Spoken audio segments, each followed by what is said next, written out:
Удмурт милләте вәкилләре Баулыга 17 гасыр уртасында күчеп килгәннәр. Игенчелек, терлекләр асрау белән шөгыльләнгәннәр. Үзләренең милли гореф-гадәтләрен, йолаларын буыннардан буыннарга күчереп саклаганнар. Грон-Боттон бәйрәме шуның матур мисалы. Баулы җиренә җыелып, удмуртлар әлеге бәйрәмне кабат зурлап оештырды. Бәйрәмнең иң күркәм мизгелләре киләсе репортажда.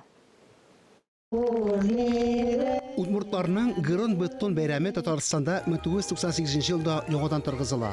Моңа кадәр республикада төрле милли җәмгыятьләр аны аерымына билгеләп беткәннәр. Еллар узган саен мәдәни элемтәләр ныгый. 2022 год объявлен президентом Российской Федерации Владимиром Владимировичем Путиным годом культурного наследия народов России. Хәзер бәйрәмнең масштабы шаккатыра. Һәр ел саен җәен районнарда бәйрәм үткәрелә.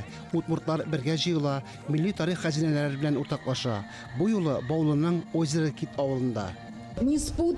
Бу бәйрәмне бер нинди мәдәният белән дә бутап булмый. Матур, үзенчәлекле, якты, дәртле биюләр, көйле моңлы тел, башкарылган әсәрләрнең гаҗәеп дәрәҗәдә музыкальлеге.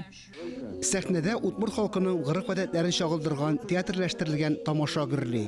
Яшәү нигезе булган икмәккә мәдхия җырлана.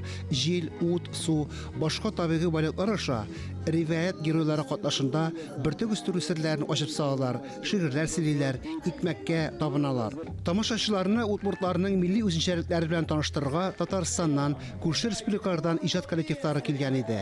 Бурановский бабушки ансамбле 2012 елда Евровидениедә мәдәни мирас белән шакка торган иде. Вся история человеческая, она вот идет прямо как вулканом. Бөтен кешелек тарихы вулкан кебек атылып бара. Шуңа күрә безнең гүзәл җиребездә яшәү өчен тамырлар булдырырга, аларны белергә кирәк. Ә без үз тамырларыбызны беләбез. Удмурт риваятләре һәм гореф-гадәтләре белән милли идә таныштылар. Бирдә сирәк очрый торган халык экспонатлары җыелган. Осталар арабыздан киткән инде. Аларның хезмәте, осталыгы буыннан буынга күчә. Бер генә бәйрәмдә удмурт күсәләреннән башка узмый. Һөнәрчеләр пешмагында да гореф-гадәтләр турында күп нәрсә белергә мөмкин иде. Мониста удмуртларның җанын саклаучы күкрәк бизәге булып санала. Элек ул күләмле авыррак булган. Хәзер аны заманчалаштырганнар. Грон-Боттон милли уеннары белән дә кызыклы. Өлкәннәр дә, балалар да иң кече җитез булырга тырыша. Ә удмурташлары, сыйнымәтләре милли тарихның тагын бер бай сәхифәсе.